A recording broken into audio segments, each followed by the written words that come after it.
Right now with me, I have a friend of mine.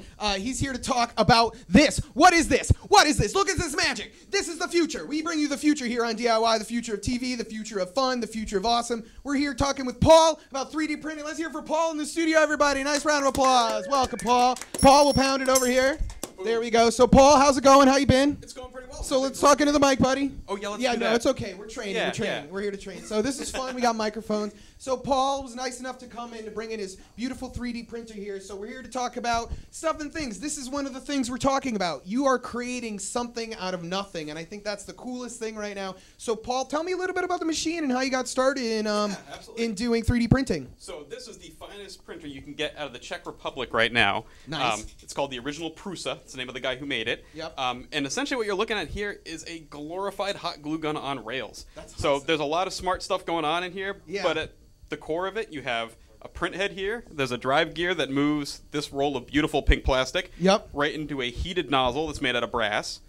And then from there, it follows a machine code path. Yeah. So you plug a piece into software, you design something, you throw it in your software, and it actually cuts it into layers. And this thing actually is going to go and make one layer, move up a little bit, and then it's going to go and follow that path, make another layer, and it's going to keep doing that until you've got a finished part. That's amazing. So it almost works like, I don't know if anybody knows how TVs work, but the way TVs work is that the lines kind of move back and forth fast enough so that it makes one full picture. I feel like it's kind of the same thing, a little slower, right? Oh, yeah, totally sort of is. lattice effect. But 3D printing to me is such an amazing technology that has grown and changed so quickly. You know, I mean, like 10 years ago, the technology's about 10 years old now, right? Yeah, I mean, like this here is probably like the consumer grade 3D printing is probably closer to like 10 years old.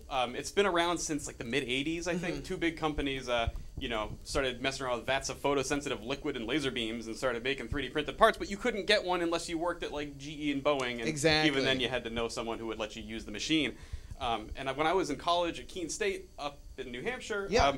We didn't even have a 3D printer in our apartment in 2006 when I graduated. Wow. We had a model shop, lots of other tools, but you couldn't do this, and we had to Wow. outsource it if we wanted to do it. So some of the objects you have here, you've come on to talk about not only the 3D printing, but some of the business you do. You make custom tap handles for breweries and different bars around the place. So these are a couple examples, right? I really love this one. That's my seasonal pumpkin. This is very nice. Get that pumpkin spice in there. You know, people love that. We have the barrel monks. This that is one's Barrel awesome. of Monks, a brewery in beautiful sunny Boca Raton, Florida. And I think all of our geeks will recognize the Doom mask we have right here, and Colossus, as well as many other things. I love this. I think the coolest thing is you can make pretty much whatever you want. Now, how'd you get started making beer handles for these different companies? So when I got a 3D printer, I didn't know what I was going to make. I thought I was just going to use it and just design stuff, and it would get me, being creative more, in my home.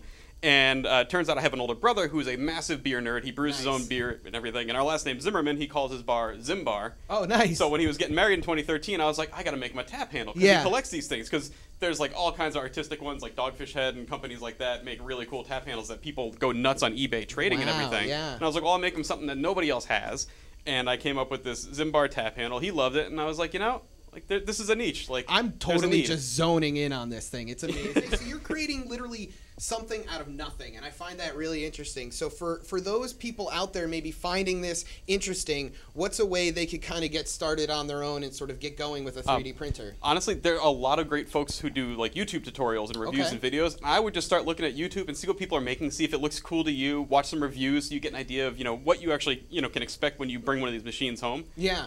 This particular one, although we've got a little print imperfection going here, I don't know what happened. Hey, that's DIY. That is exactly what happened. So this is still like kind of early adopter stuff. Yeah. And I've owned 3D printers for like 5 years or so. Okay. And the first ones I had it took me a month to get anything that looked good out of the thing. Of like tinkering and and so I think really if you're into it and you don't mind having to do a little bit of that now, it's a good time to jump in. Of course. If you're a little bit mechanically inclined, you're I all right think with you software. kind of have to be, and that's kind of what the big incentive is. It's like, you get to build this sort of machine that makes things out of thin air. Yeah, and this one you can actually buy as a kit. I bought it pre-built, but you could actually learn all the parts of it because you're going to assemble the thing. So it's really a cool learning process, and you'll know how to maintain the thing after you've done that. So you can basically 3D print 3D printers if you wanted to as well. All the orange pieces on this were 3D printed Nice. at a print farm at this factory where they Yeah. just have a bank of hundreds of these machines, and they just That's bang away crazy. and make parts all day. So for our viewers out there, where's a place maybe we can find out more about your 3D printed materials and maybe order something if they want? So I have an Etsy shop right now where Awesome. I take custom inquiries, and I have a few random tap handles and things like that on there, and it's Tapped Design, but the E's are 3, so it's Tapped Nice. 3D. Yeah. And, That's clever. Clever. We love puns. I don't know if you could tell by our show name. One of my personal favorite Yeah, there we things. go. So look up Tapped Handles as well as just Paul in general. Find him. Find all the stuff he does.